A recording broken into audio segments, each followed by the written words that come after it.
Hallelujah. প্রভুর প্রশংসা হোক। প্রিয় ভাই ও বোনেরা, আপনার জীবনে কি রোগ, শোক আর বিপদ একের পর এক এসে ভর করেছে? আপনি কি মনে করছেন এর থেকে মুক্তির কোনো পথ নেই? তবে বন্ধু, আর চিন্তা করবেন না, কারণ গীত সংহিতা 91 লুকিয়ে আছে ঈশ্বরের সেই অসীম প্রতিশ্রুতি, যা আপনার জীবনের প্রতিটি ঝড় থামাতে সক্ষম। আজ আমরা এমন একটি অলৌকিক প্রার্থনা করব, যা আপনার পরিবারকে শত্রুর আক্রমণ থেকে রক্ষা করবে, আপনার শরীরকে রোগমুক্ত করবে এবং আপনার হৃদয়ে ঈশ্বরের শান্তি স্থাপন করবে। মাত্র কয়েক মিনিট সময় দিন, আর দেখুন কিভাবে প্রভু আপনার জীবনের প্রতিটি বাধা দূর করেন। আপনার জন্য আজকের এই প্রার্থনা এক নতুন অধ্যায়ের সূচনা করবে। চলুন আমরা একসঙ্গে ঈশ্বরের সুরক্ষা এবং আশীর্বাদ প্রার্থনা করি। গীত সংহিতা 91 অধ্যায়ের তার 1 পদে বলছে, মহান ঈশ্বরের আশ্রয় যে বাস করে সে সর্বশক্তিমানের ছায়ায় থাকে। বন্ধু, প্রভুর শক্তি আর করুণায় ভরপুর এই প্রার্থনা আপনার জন্য এক পরম শান্তির বার্তা নিয়ে আসবে। বন্ধু, আপনি কি আমাদের ভিডিওটি প্রথমবার দেখছেন? তাহলে দেরি না করে এখনই চ্যানেলটি সাবস্ক্রাইব করুন এবং এই ভিডিওতে একটি লাইক দিন এবং কমেন্টে আপনি আপনার নাম লিখে জানান। আজকের দিনটি হতে পারে আপনার জীবনের এক নতুন আশীর্বাদের সূচনা, কারণ আজ ঈশ্বর আপনাকে বিশেষভাবে ছুঁয়ে দিতে প্রস্তুত। আমরা আপনার নামের জন্য প্রার্থনা করব, কারণ ঈশ্বর তার আশীর্বাদে আপনার জীবনকে ভরে দেবে। তাই বন্ধু, বিশ্বাসে যিশুর দিকে, কারণ এই একটি পদক্ষেপে আপনার জীবন পরিবর্তন হতে শুরু করবে। চলুন আজ আমরা একসঙ্গে প্রার্থনা করি এবং ঈশ্বরের অসীম শক্তির সাক্ষী হই। আসুন শুরু করি। হে পবিত্র সদাপ্রভু, তুমি আমার আশ্রয় এবং দুর্গ।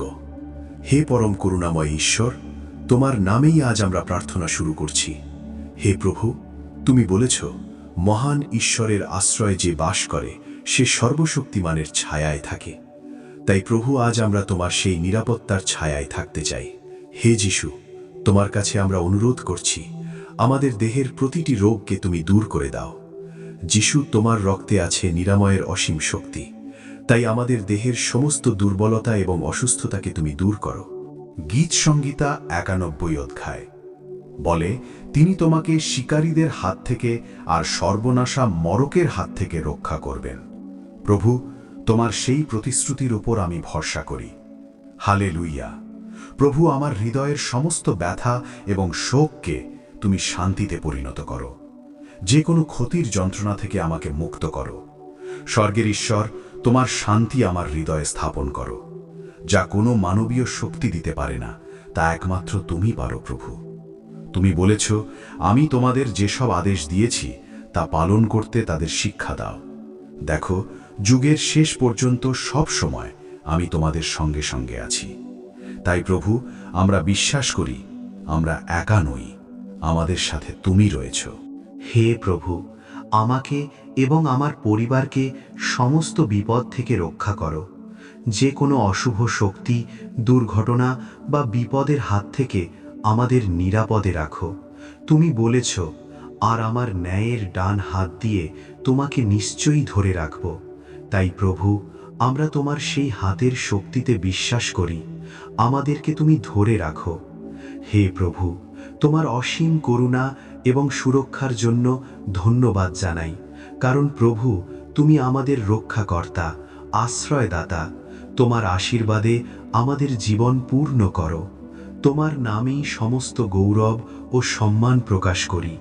প্রভু, তোমার প্রতিশ্রুতি এবং ভালোবাসার উপর আমি নিজেকে সমর্পণ করছি। আমার জীবনের প্রতিটি ক্ষণ তোমার হাতে রেখে দিলাম।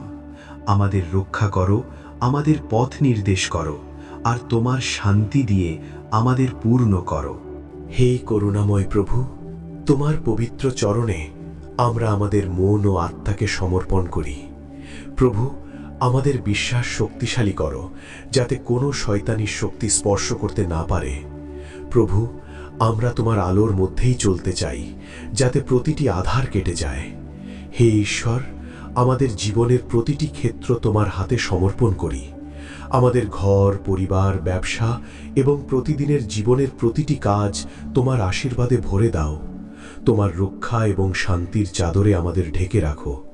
হে যিশু, আমাদের হৃদয়ের মধ্যে ক্ষমা, ভালোবাসা এবং করুণার মাধ্যমে পূর্ণ করো। যারা আমাদের বিপক্ষে কাজ করে তাদেরও তুমি আশীর্বাদ করো। হে প্রভু, আমাদের হৃদয়ে তোমার শান্তি স্থাপন করো এবং আমাদের মধ্যে যেন কোনো ভয় না থাকে। তোমার প্রতিশ্রুতির উপর আমরা বিশ্বাস রাখি। গীতসংহিতা ৯-এর প্রতিটি বাক্য যেন আমাদের জীবনে সত্য হয়ে ওঠে। আমাদের জীবনের প্রতিটি পদক্ষেপ তোমার আলোকে পরিচালিত করো প্রভু। আমরা বিশ্বাস করি তোমার পবিত্র নামে উচ্চারিত প্রতিটি প্রার্থনা পূর্ণ হবে। এই প্রতিজ্ঞা নিয়ে আমরা তোমার রইলাম। পবিত্র যিশু নামে এই প্রার্থনা করি। আমিন।